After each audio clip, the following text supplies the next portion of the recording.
ಒಡಿಯಂಗ ಆಚ ಹರಿಬಾರ್ದ ಸಾವಕಾಶವಾಗಿ ಅದನ್ನ ಕುಂಡಿ ತಟ್ಟು ಮಾಡಕ ಹಚ್ಚುವಂಗ ವ್ಯವಸ್ಥೆ ಮಾಡ್ಬೇಕು.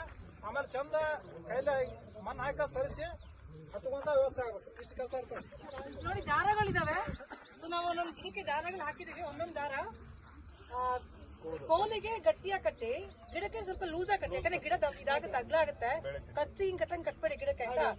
ಆಮೇಲೆ ಅಲ್ಲಿ ಕೋಲ್ ಇದೆ, ಗೊಬ್ಬರ ಇದೆ. ಸೊ ಹೇಳ್ದಂಗೆ ಅರ್ಧ ಕೆಜಿ ಗೊಬ್ಬರ ಹಾಕಿ ಕಟ್ಬೇಕು, ಕೋಲ್ ಹಾಕ್ಬೇಕು ಗಿಡಕ್ಕೆ, ಸರಿನಾ? ಆಮೇಲೆ ಗಿಡ ಹುಷಾರು, ತುಳಿಬೇಡಿ. ಆಮೇಲೆ ಬ್ಲೇಡ್, ಸರ್ ಹತ್ರ ಬ್ಲೇಡ್ ಇದೆ.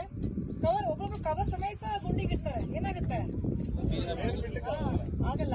ಕವರ್ ಎಲ್ಲ ಹಾಕ್ತೀರಾ? ಬೇಕಾದ್ರೆ ಮನೆಗೆ ತಗೊಂಡೋಗಿ ನೋಡಿ. ಚೀಲ ತಗೊಂಡಿದ್ದ ಚಿಲಕ್ ಹಾಕಿ ಗುಂಡಿ ಒಳಗಡೆ ಕವರ್ ಹಾಕ್ಬಾರ್ದು, ಯಾಕಂದ್ರೆ ನಾಳೆ ಗಿಡ ಬೆಳೆಯಕ್ಕೆ ತೊಂದರೆ ಆಗುತ್ತೆ. ದಾರಗಳು ನಮ್ಮ ಹತ್ರ ಇರುತ್ತೆ, ಬೇಕಾದ್ರೆ ದಾರಗಳು ಕೇಳಿ, ಅಲ್ಲಿ ಇಲ್ಲ ಅಂದ್ರೆ ನಮ್ಮನ್ನ ಕೇಳಿ ಆಯ್ತಾ. ಓಕೆ.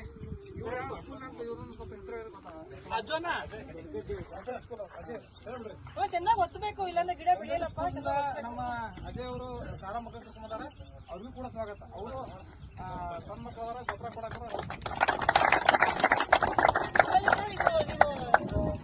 ಒಂದಿಗೆ ಒಂದ್ಸತಿ, ಮೂರ್ತಿಗೆ ಒಂದ್ಸತಿ ಇದೆಲ್ಲ ಸೇರಿದ್ರೆ ಹಣ್ಣಿನ ಗಿಡಗಳಿದಾವೆ, ಒಳ್ಳೊಳ್ಳೆ ಗಿಡಗಳಿದಾವೆ. ಎಲ್ಲ ಒಂದ್ ತಿಂಗಳಿಗೆ ಒಂದ್ಸತಿ ಸೇರಿದ್ರೆ ಹೋಗ್ಬೇಕು.